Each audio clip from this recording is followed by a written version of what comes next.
le journal.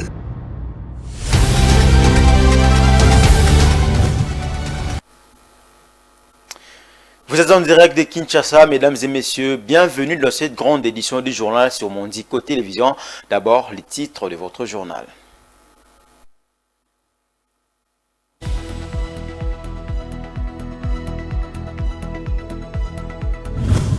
Moïse Katumbi annonce sur France 24 son divorce avec l'Union sacrée de la Nation et déclare qu'il sera candidat à l'élection présidentielle de décembre 2023. Les véhicules de faible tonnage sont autorisés de rouler sur la route de Matadi qui vient d'être réhabilitée partiellement. Les gros engins doivent encore attendre la fin des travaux pendant que le résident demande une accélération de ces travaux. Le rapport des experts des Nations Unies datant de 2012 qui affirme l'implication de l'armée ougandaise dans l'agression de la RDC via des groupes armés sera présenté au Conseil de sécurité la semaine prochaine afin de démontrer l'ampleur de pillage des ressources organisées par le pays voisin.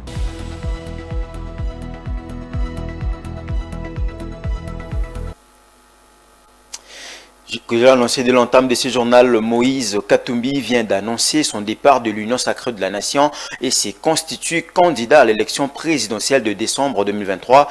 L'ancien gouverneur du Katanga estime que son bilan et son expérience suffisent pour qu'il assume cette charge pour la RDC qu'il prétend se porter mal. Écoutez-le sur le plateau de France 24. Vous savez, ce n'est pas des critiques, c'est une réalité. J'ai donné de conseils en interne, mais comme la situation continue à être chaotique, je dois sauver un peuple en danger. Et je serai candidat en 2023, mais je dois avaliser ma candidature au congrès de notre parti le 19 à Lubumbashi. Donc je serai candidat parce que j'ai une vision pour mon pays et j'ai un bilan quand j'étais gouverneur et j'ai de l'expertise aussi. Je ne viens pas là pour faire de l'aventure parce que vous savez, il ne faut pas chercher le pouvoir pour le pouvoir. Je serai un président qui ne pleure pas. Je serai un président qui va trouver des solutions pour son pays. Parlons infrastructure à présent, la nationale numéro 1 a été réhabilitée partiellement. Les travaux de remblayage ont été effectués, ce qui permet aux véhicules à faible tonnage de pouvoir passer à nouveau. L'agence de grands travaux qui s'occupe de la réhabilitation de cette voirie à haute portée a pris des dispositions pour que le prochain pluie, déjà signalé par la météo, ne puisse plus perturber l'avancement des travaux. Le détail dans cet élément signé Bijou Lumuna et Yvon Chibango. Coupé en deux lors de la pluie diluvienne qui s'est abattue sur la ville de Kinshasa dans la nuit du 12 au 13 décembre, la nationale numéro 1 a été réhabilitée partiellement. Les travaux de remblayage qui ont été effectués sur la route permettent déjà aux véhicules à faible tonnage de pouvoir passer à nouveau. L'agence des grands travaux qui s'occupe de cette voirie à haute portée a pris des dispositions pour que les prochaines pluies ne puissent plus perturber l'avancement des travaux. Les habitants de ce coin qui sont en difficulté suite à cette situation veulent voir les travaux évoluer progressivement. L'eau entre là avec une grande pression. Bon, si vous arrivez ici, vous voyez même s'il y a une rivière. Bon, avec cette pression, on va quand même s'écrouler. Mais la solution en est que il faut qu'on ferme là au débit. Bon, et qu'on amène l'eau de l'autre côté qui ne passe pas ici. Si l'eau passe ici, ça va quand même écrouler cette maison. Bon, en tant que garant de la nation, président Antoine Félix Tshisekedi, bon, je lui demande et je lui exhorte, il faut qu'il pense à nous. Vous voyez le véhicule ici, vous voyez la maison ici, c'est presque 1 centime d'être écroulé.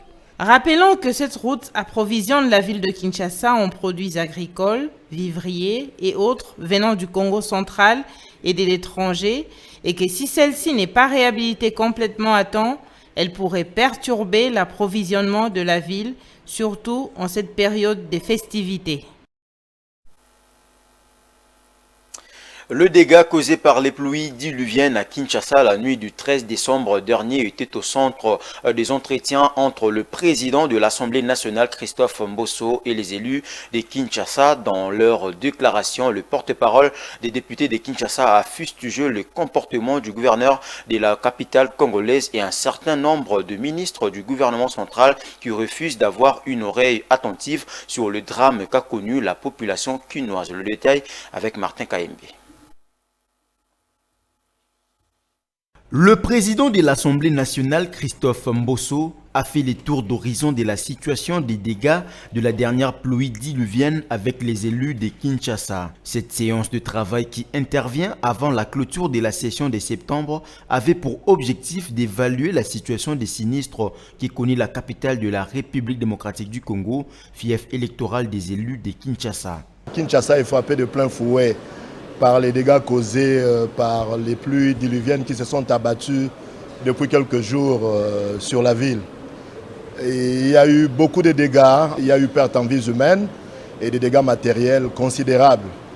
Alors, le président de l'Assemblée nationale étant le chef de notre institution, avait voulu nous réunir pour qu'on échange au sujet justement des dispositions qui ont été prises pour l'enterrement des victimes, le suivi des victimes qui sont encore hospitalisées et envisager et réfléchir avec nous sur ce qui devrait être entrepris pour que ces genres de dégâts ne puissent plus se répéter. Nos sincères condoléances aux familles éprouvées. Et nous savons que c'est pénible de perdre un être cher, surtout dans ces conditions. Nous disons à la population quinoise d'être calme et que nous allons devoir travailler avec les autorités concernées pour que ces genres de drames ne puissent plus se répéter. Il faut noter que les députés nationaux élus de Kinshasa ont exprimé leur mécontentement par rapport à l'attitude du gouverneur de la ville et d'autres ministres du gouvernement central qui refusent de recevoir les députés nationaux. Face au sinistre qu'a connu la ville-province de Kinshasa, les réactions viennent de partout. Le nouveau bourgmestre nommé de la commune de Kinshasa, Maître Bienvenu Mbalibi, n'est pas resté indifférent du drame qu'a connu la population de la ville-province de Kinshasa suite aux dégâts des pluies du mardi dernier. Le nouveau locataire de la maison communale de Kinshasa compatit avec les familles concernées. Il est au micro de Rose Kindela. C'est une situation vraiment déplorable. Une situation tragique qui a coûté la vie à plus de 100 compatriotes. En dehors des dégâts humains, il y a eu d'énormes dégâts matériels. Nous avons vu même la route nationale numéro 1 coupée en deux au niveau de Matadi-Kibala. Il y a eu beaucoup de dégâts, des maisons qui se sont écroulées. C'est une situation qui nous préoccupe. Nous compatissons avec les familles qui ont perdu leurs membres chers. Nous transmettons notre message de compassion et nous présentons nos condoléances les plus émues, les plus attristées à toutes ces familles, mais aussi à l'ensemble du peuple congolais.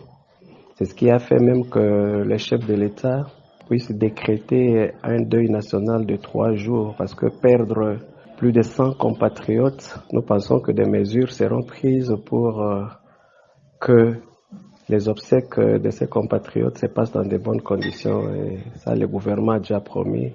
Nous pensons que ça va se passer de cette manière-là. Rendons-nous à la chambre basse du Parlement, clôture de la session ordinaire dans les 2 chambres du Parlement, une session essentiellement budgétaire qui s'est clôturée avec la loi des finances exercice 2023. Christophe Mbosonko Diampoanga, président de l'Assemblée nationale, a salué le travail abattu par les élus du peuple pendant la session qui s'achève. Martin Kayembe et Vite Mpanzou pour ce reportage. La coutume a été respectée dans les 2 chambres du Parlement où la session de septembre se clôture chaque 15 décembre de l'année. La session de septembre 2022 étant essentiellement budgétaire, le Sénat et l'Assemblée nationale ont doté la République d'une loi de finances évaluée à 16 milliards de dollars américains, évaluée en équilibre, en recettes comme en dépenses. La nouvelle configuration du budget du pouvoir central qui se présente comme suit. évidemment, à la suite des recettes additionnelles apportées par le Sénat. Le recette du budget du pouvoir central s'élève à 32 456 milliards 782 millions 809 393 francs congolais. Recette 32 456 milliards 782 millions 809 392 francs congolais. Les dépenses 32 456 milliards 782 millions 809 392 francs congolais, soit en dollars 16 milliards 52 millions 273 410 dollars. Plusieurs autres projets et propositions de loi ont été votés, dont la loi électorale pour l'organisation de scrutin de 2023. Bien avant la clôture de cette session, l'Assemblée nationale a entériné les membres de la Commission des droits de l'homme récemment nommés par les chefs de l'État. Après examen minutieux de leur dossier, nous avons pu retenir 9 candidats tels que l'exige la loi sur la Commission nationale des droits de l'homme à son article 15.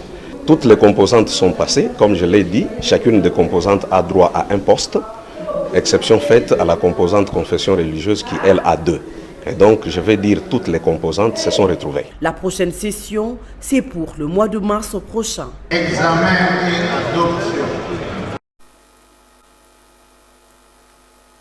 Même exercice à la Chambre haute du Parlement. La clôture de la session ordinaire au Sénat s'est déroulée le même jeudi 15 décembre au Palais du Peuple. Le speaker de la Chambre haute, l'honorable président Modeste Bahati Lukwebo, a dans son mot des circonstances salué les efforts du gouvernement pour la réalisation d'un budget record et historique. Suivez un extrait de ses propos. Les efforts ont été fournis à tous les niveaux.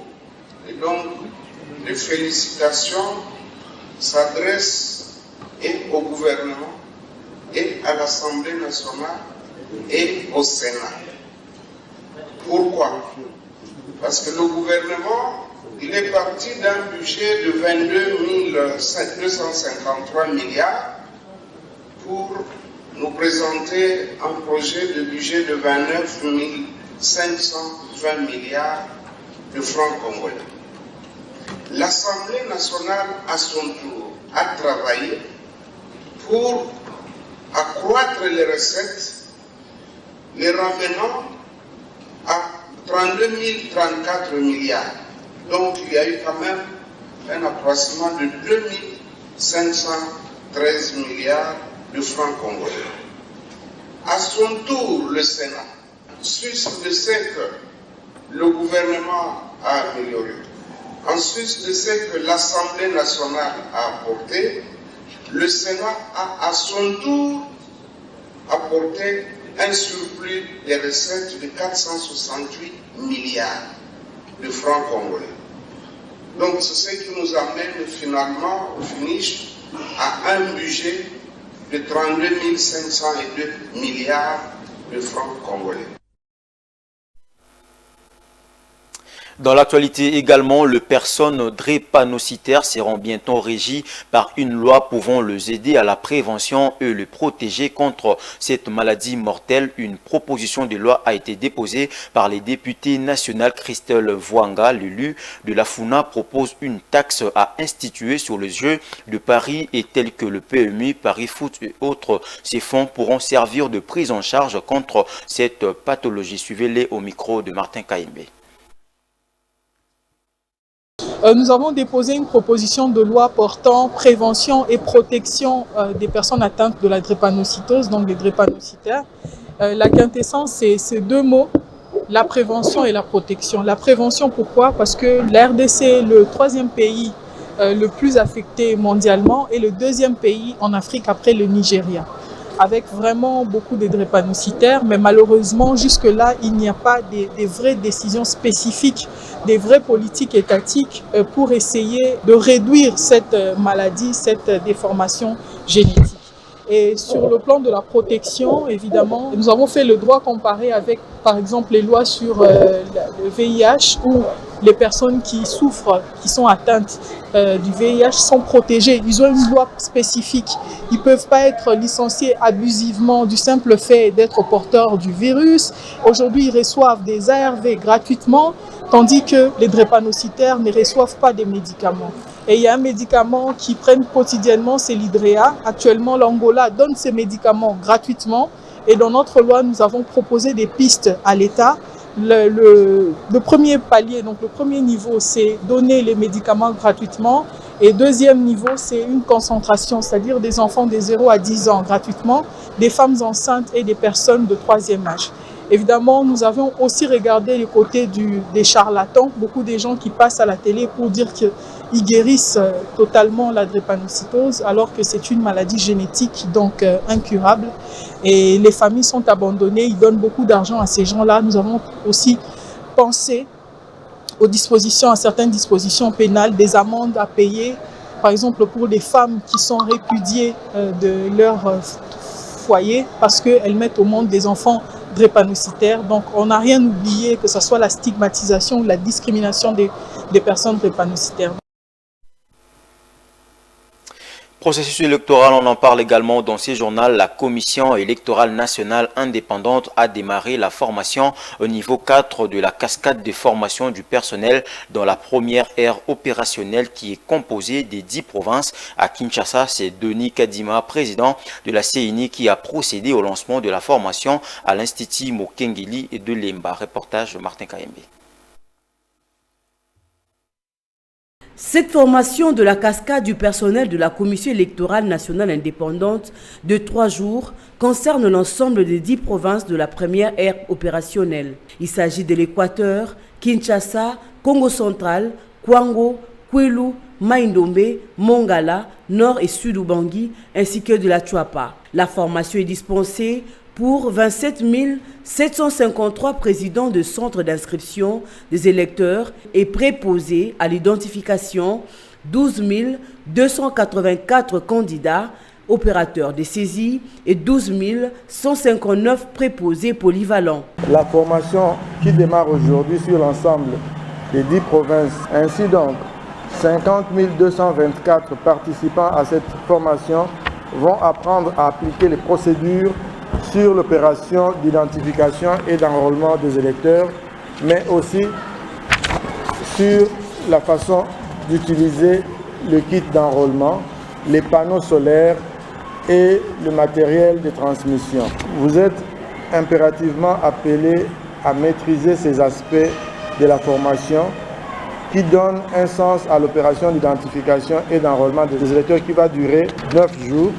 À partir du 24 décembre prochain dans l'ère opérationnelle 1.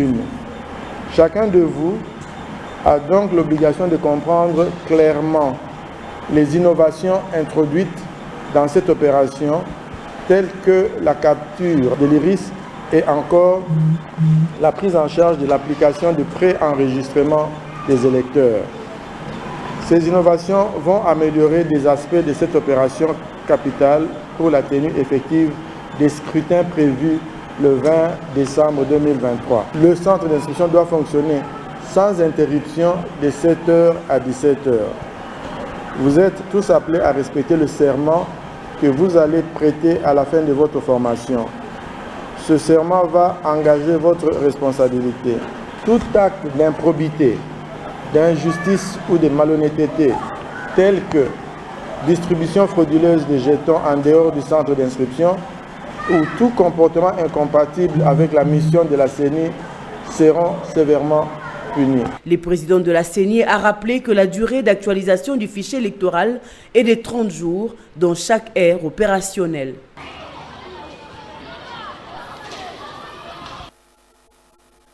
Situation sécuritaire dans la partie est de la RDC après un rapport confidentiel déposé en 2012 par l'ONU sur la présence d'armées ougandaises sur le sol congolais.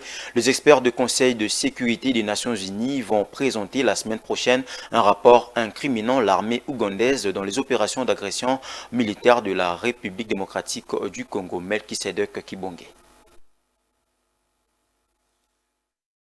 La présence de l'armée ougandaise IDPF sur le sol congolais n'est plus une utopie, mais un fait réel confirmé par la population et les observateurs lors de la prise de Bunagana. Depuis le début des assauts du M23, l'ONU avait la vision obscurcie lors des différentes batailles. La communication de la FARDC n'est pas prise au sérieux par le membre de l'Organisation des Nations Unies, même lors de la prise de Rutshuru et Kiwanja, l'œuvre du couple rwando-ougandais. Les experts du Conseil de sécurité de l'ONU vont présenter la semaine prochaine un rapport incriminant l'armée ougandaise dans les opérations d'agression militaire de la République démocratique du Congo. Une confirmation qui intervient plus de 6 mois après la prise de Bunagana par les terroristes du M23. Les experts onusiens avaient déjà présenté les mêmes soupçons au président Yoweri Kaguta Museveni.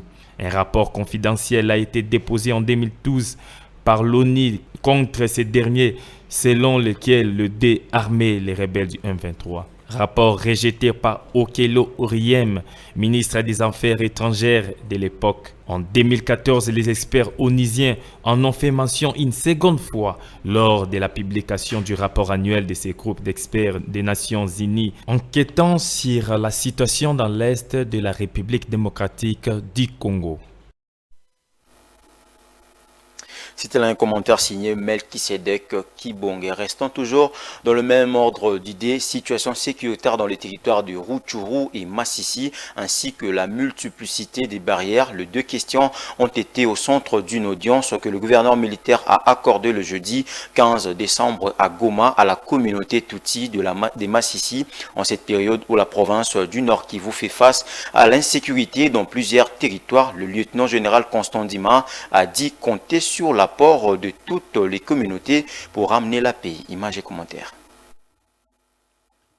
Au cours d'une audience accordée par le gouverneur militaire du Nord Kivu, le lieutenant-général Constant Ndima, au gouvernorat de province, le notable Duni Abakarani a alerté sur les menaces physiques que subissent la communauté Tutsi en ces moments où les territoires de Rutshuru et Masisi sont en guerre. À la sortie de cette audience, le député national honoraire Duni Abakarani Faustin a indiqué qu'un compromis a été trouvé avec le chef de l'exécutif provincial en rapport avec une descente sur terrain pour relayer le message de cohabitation pacifique entre les communautés et dire non aux messages discriminatoires dans les Masisi afin de rassurer toutes les communautés, y compris le peuple Tutsi menacé par les groupes armés.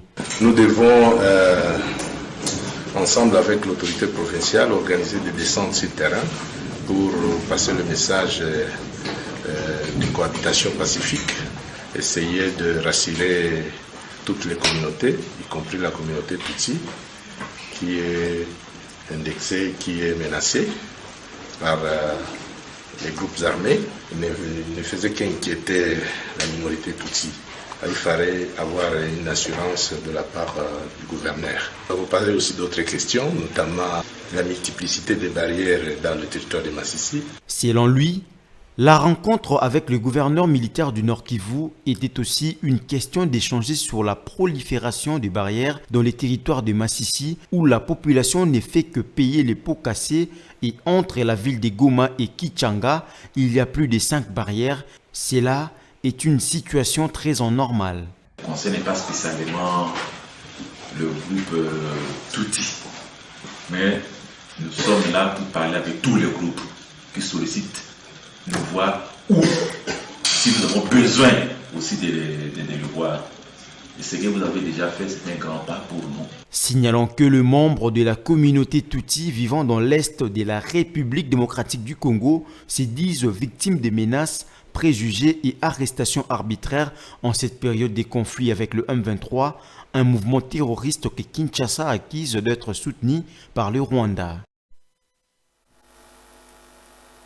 Dans le reste de l'actualité, le passage du budget au Sénat, les comptes des victimes de la pluie du 13 décembre à revoir, la clôture de la session parlementaire, la venue du pape François à Kinshasa et le moratoire du gouvernement en faveur des opérateurs économiques. Telles sont les nouvelles sélectionnées par la rédaction pour votre revue de journaux parue ce vendredi 16 décembre.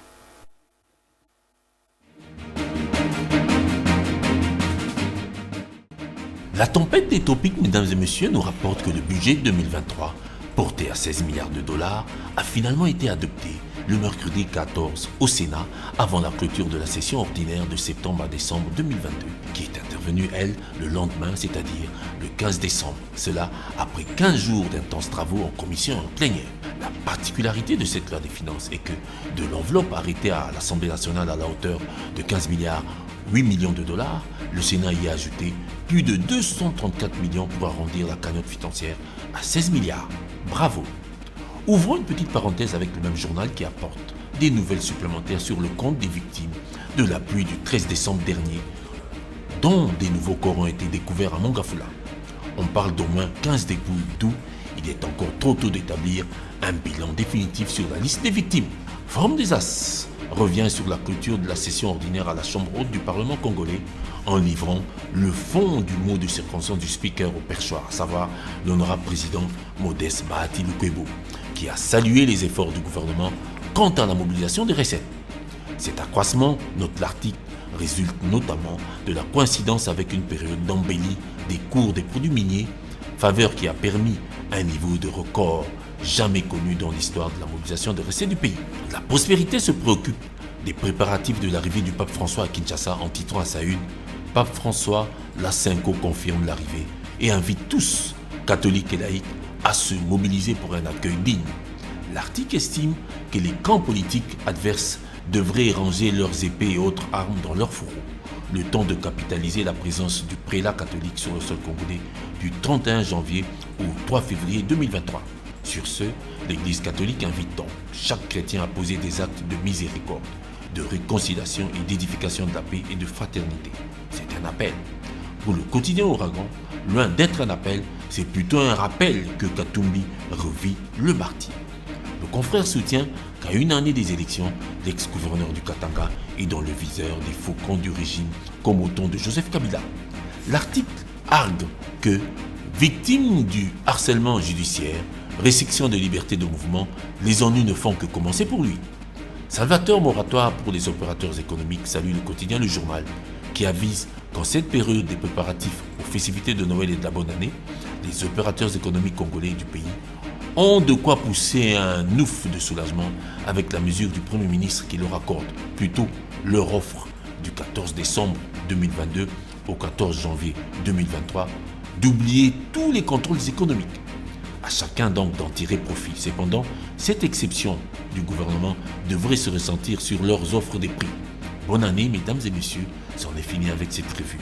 Au revoir et à lundi pour un nouveau numéro.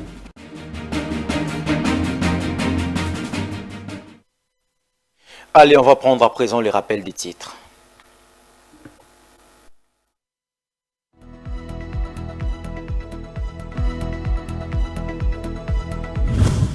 Moïse Katumbi annonce sur France 24 son divorce avec l'Union sacrée de la nation et déclare qu'il sera candidat à l'élection présidentielle de décembre 2023.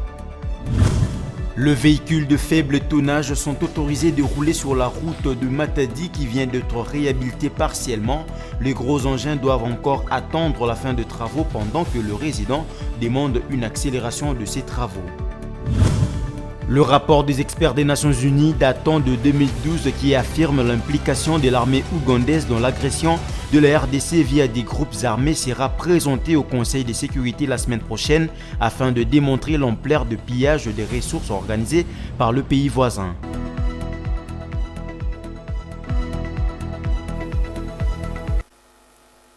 C'est la fin de cette grande édition du journal. Merci de votre attention soutenue. Bon début de week-end à tous et à chacun. Au revoir.